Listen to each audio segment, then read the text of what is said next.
കേരള സർവകലാശാല vice chancellor Mohan കുന്നുമലിനെതിരെ registrar doctor K S Anilkumar ഹൈക്കോടതിയിൽ. രജിസ്ട്രാറുടെ ചുമതല നിർവഹണം വി സി തടസ്സപ്പെടുത്തുകയാണ്. സർവകലാശാല സിൻഡിക്കേറ്റ് തീരുമാനം വി സി നടപ്പാക്കുന്നില്ല. തന്റെ ചുമതല ജോയിന്റ് രജിസ്ട്രാർക്ക് കൈമാറിയ വി സിയുടെ നടപടി റദ്ദാക്കണമെന്നും അനിൽകുമാർ ഹർജിയിൽ ആവശ്യപ്പെട്ടു. അഹമ്മദ് മുസ്തഫ വിവരങ്ങളുമായി കൊച്ചിയിൽ നിന്ന്. മുസ്തഫ, എന്താണ് ഹർജിയിൽ പറയുന്നത്?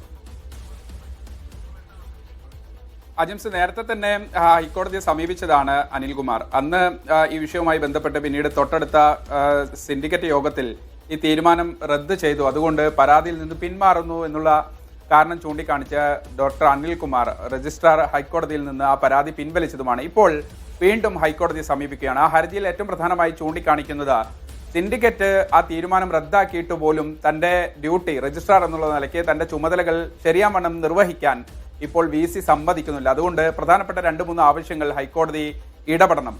ഒന്ന് ഏറ്റവും പ്രധാനമായി പറയുന്നത്, ഒന്ന് വി സിക്ക് ഈ വിഷയത്തിൽ തന്റെ സസ്പെൻഷൻ നടപടി നിയമപ്രകാരം ഉപയോഗിക്കാൻ, അല്ലെങ്കിൽ അങ്ങനെ തന്നെ സസ്പെൻഡ് ചെയ്യാൻ ഏതെങ്കിലും തരത്തിലൊരു അടിയന്തര സാഹചര്യമില്ല. അങ്ങനെ അടിയന്തര സാഹചര്യത്തിലാണ് വി സിക്ക് അത്തരത്തിലുള്ള ഒരു നടപടിയിലേക്ക് പോകാൻ കഴിയൂ. ഇവിടെ സർവകലാശാലയെ സംബന്ധിച്ച് അങ്ങനെ തന്നെ സസ്പെൻഡ് ചെയ്യാൻ ഏതെങ്കിലും തരത്തിലൊരു എമർജൻസി പവർ ഉപയോഗിക്കാൻ തന്നെ കഴിയില്ല, അല്ലെങ്കിൽ അങ്ങനത്തെ ഒരു സാഹചര്യം നിലനിൽക്കുന്നില്ല എന്ന് ഏറ്റവും പ്രധാനമായി ആദ്യമായി ചൂണ്ടിക്കാണിക്കുന്നുണ്ട്. മാത്രമല്ല, ഇനി അങ്ങനെ ഒരു സസ്പെൻഷൻ ഉപയോഗിക്കുകയാണെങ്കിൽ തന്നെ അതുമായി ബന്ധപ്പെട്ട് അത് തൊട്ടടുത്ത സിൻഡിക്കേറ്റ് യോഗത്തിൽ റിപ്പോർട്ട് ചെയ്യണം. സിൻഡിക്കേറ്റിന്റെ അധികാരം ഉപയോഗിച്ച് അതിനെ വാലിഡ് ആക്കണം എന്നതുൾപ്പെടെയുള്ള പോയിന്റുകളുണ്ട്. നിയമവശമായി യൂണിവേഴ്സിറ്റി സ്റ്റാറ്റ്യൂട്ട് പ്രകാരം അതാണ് നിയമപരമായി നിലനിൽക്കുക. അങ്ങനെ ഒരു ഏതെങ്കിലും തരത്തിൽ ഒരു നടപടി വി സിയുടെ ഭാഗത്തുനിന്ന് ഉണ്ടായില്ല എന്ന് മാത്രമല്ല, തൊട്ടടുത്ത് ഉടൻ അടിയന്തരമായി ചേർന്ന സിൻഡിക്കേറ്റ് യോഗത്തിൽ തന്റെ സസ്പെൻഷൻ, വി സി തന്നെ സസ്പെൻഡ് ചെയ്ത നടപടി റദ്ദാക്കുകയും ചെയ്തു. അതിനുശേഷമാണ് താൻ തന്റെ ചുമതലകൾ നിർവഹിക്കാൻ വീണ്ടും സർവകലാശാലയിലേക്ക് പോകുന്നത്. എന്നിട്ട് പോലും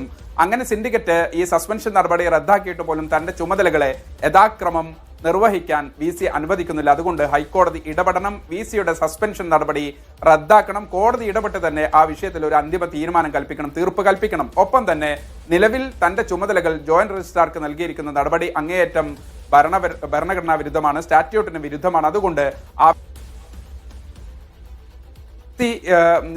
നിലവിൽ നൽകിയിരിക്കുന്ന സസ്പെൻഷൻ റദ്ദാക്കി ഒരു രജിസ്ട്രാർ എന്നുള്ള നിലയ്ക്ക് തന്റെ ചുമതലകൾ യഥാക്രമം നിർവഹിക്കാൻ ഹൈക്കോടതി ഇടപെടണം എന്നതുൾപ്പെടെയാണ് ഇപ്പോൾ എന്തായാലും ഈ രജിസ്ട്രാർ ഹൈക്കോടതിയിൽ സമീപിച്ചിരിക്കുന്നത്. നേരത്തെയുള്ള വിഷയങ്ങളിൽ നമുക്കറിയാം, ഈ സസ്പെൻഷൻ റദ്ദാക്കിയതിനു ശേഷം പിന്നീട് രജിസ്ട്രാർ യൂണിവേഴ്സിറ്റിയിൽ പോകുന്നു, ചുമതലകൾ നിർവഹിക്കുന്നു. അപ്പോഴും ഫയൽ നീക്കം ഉൾപ്പെടെ തടഞ്ഞുകൊണ്ട് തന്റെ ചുമതലകൾ നിർവഹിക്കാൻ വി സി സമ്മതിക്കുന്നില്ല എന്നതുൾപ്പെടെയുള്ള ആരോപണങ്ങൾ ഉണ്ടായിരുന്നു. അതിനുശേഷമാണ് ഇപ്പോൾ വീണ്ടും രജിസ്ട്രാർ ഹൈക്കോടതിയെ സമീപിച്ച് ഈ വിഷയത്തിൽ നിയമപരമായ ഒരു സാധുത കൂടി തേടുന്നത്. അജിംസ്.